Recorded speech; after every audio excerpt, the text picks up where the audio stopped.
With the insane Model Y deals recently and the new Model 3 Performance finally hitting the streets, it seems as if everyone I know is preparing to take delivery of a new Tesla. And as someone that has taken delivery of 2 with a 3rd one on the way, there are some things I would do and will be doing differently leading up to delivery this time around. One of those things even includes how to get your VIN and vehicle a little faster. First up, getting your home ready. And this includes 2 things. First, and not as important as number 2, but still important, get your Wi-Fi ready. And by that I mean check and make sure that wherever you plan on parking the car overnight, like in your garage or driveway, that your Wi-Fi will reach. A lot of things can be done over the car's cellular connection, but for things like updates, the car will request Wi-Fi. I've heard that getting something like a Wi-Fi extender from your ISP can be kind of a scam, but they can work in a pinch until you can actually upgrade like your network. Also, I mentioned the cellular connection, but not premium connectivity, as that's its own thing, and I have an entire video going over whether it's worth the $10 a month or $99 a year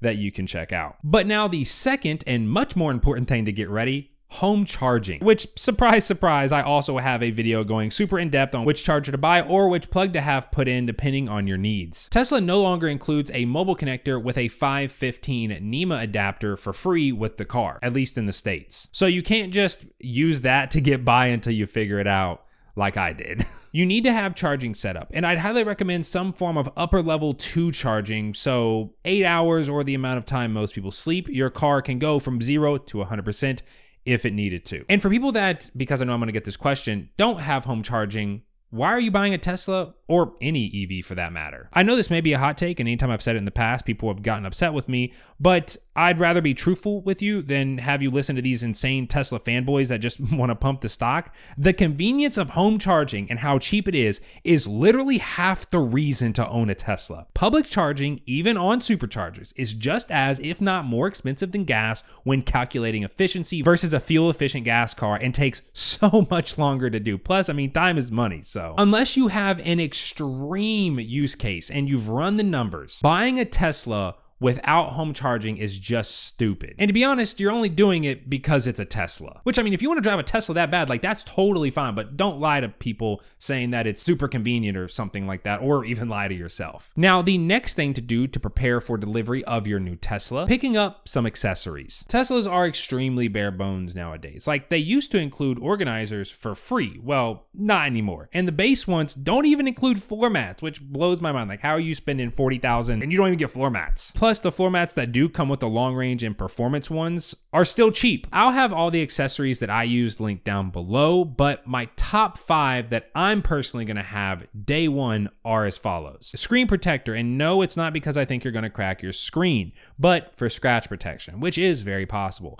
Also, the touching experience is much better thanks to the oleophobic coating. You can get a matte one to help out with glare from the sun because, well, have you seen how much glass is on these cars? And if you're getting a new 3, then there's also a screen for the back that your kids are more than likely going to kick if you have kids, just like the back of your seat. Organizers, because without them, your armrest and center console are just gaping holes that you will lose stuff in, I guarantee it. Make sure the center console one that you get is a sliding one, and the armrest, assuming you have a Legacy 3 or current Y, have a cutout for the auxiliary power so you can use it with the organizer in. Also going to group a cup holder insert here for the Legacy 3 and current Ys because the cup holders are awful and don't hold anything. They actually fixed this on the new 3 by adding silicone grip along with some like nipples that stick out, grab the cups. All-weather floor mats. I just mentioned that the base models don't come with anything, and the ones that do come with the long-range performance are still crappy. I personally use and recommend XPE floor mats compared to TPE, especially for EVs. They're lighter for better efficiency, and because they have a foam core,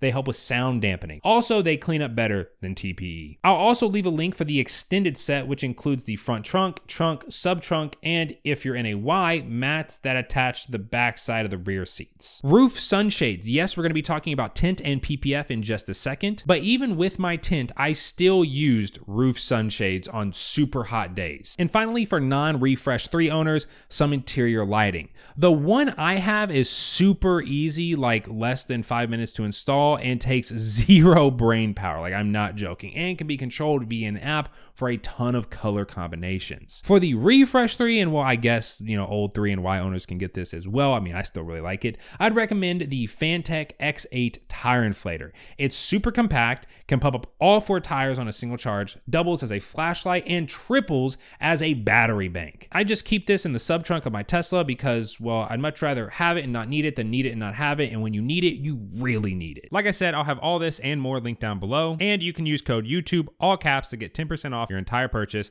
at Test Stuff, except the tire inflator, but those are on Amazon, and I think Amazon's running a deal. Like I said, I'll have it linked down below. Getting yourself a delivery day checklist to take with you is next. Tesla's build quality has come a really long way, and there's a 99.9% chance that your car is going to be literally perfect, but I would still recommend taking a checklist just so you know what you're looking for. I'll have the checklist that I'll be using on my delivery day linked below. It's going to hold your hand and walk you through everything, and you're going to be looking at stuff that you didn't even know existed. And if you do decide to use it for your delivery day, it does directly support the channel. I put a ton of time into making that delivery checklist perfect. Okay, so now the next thing to do to prepare for your delivery day is going to be scheduling your Tint and PPF appointments. These cars are fish bowls, and plus more heat getting into the cabin equals the AC having to work more, and the car is just going to be less efficient. So get tint. I'd personally recommend a ceramic tint, but the percentage, well, I can't really give a recommendation because laws vary state to state. However, personally on my last car, I went with 20% all around, including the full back glass, which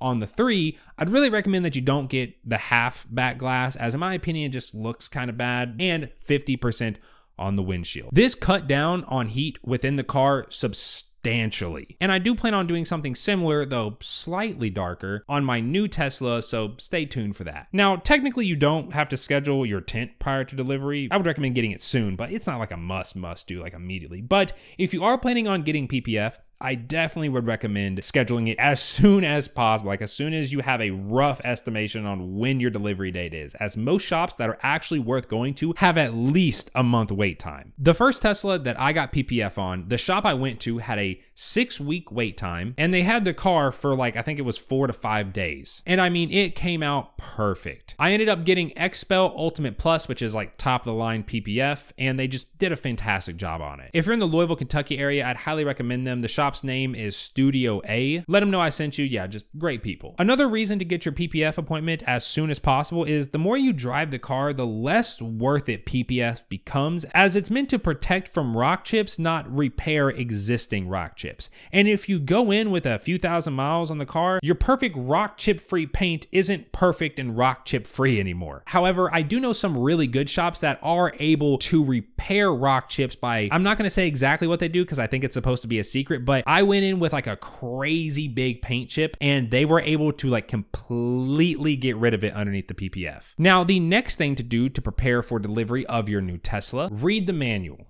Or you could just keep watching Tesla YouTube. You can find most of what you're gonna need by just reading the manual. But if that's not your thing, you will learn pretty much everything from the manual and then some just via watching YouTube. And it doesn't even need to be my channel. There are a ton of Tesla YouTubers out there with great informative content, along with some just being super entertaining and enjoyable to watch. I know this is a boring one, but assuming this is your first Tesla, I would really try familiarizing yourself with as much of the workings of the car as possible prior to delivery. I watched so many videos leading up to my first Tesla that I knew how to operate the car through and through by the time I finally took delivery. Tesla also has some tutorial videos within the app for a basic understanding, but from what I've heard, they're somewhat outdated now. For example, in my app right now, I have a new 3 on order. They have a section that talks about stocks, but my car doesn't have stocks. Not to mention there's also just been like a ton of software updates since they filmed those tutorial videos. And then the final thing to do prior to taking delivery of your new Tesla, pre-delivery task.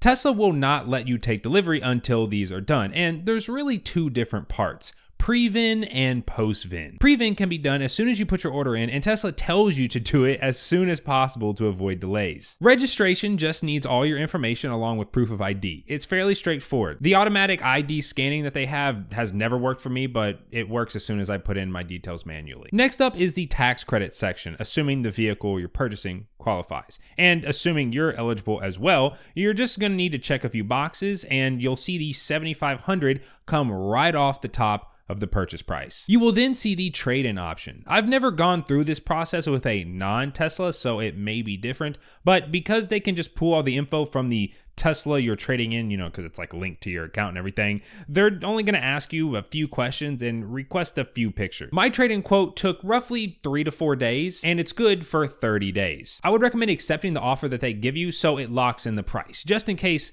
I don't know, they drop the price of the new ones by, let's say, $10,000.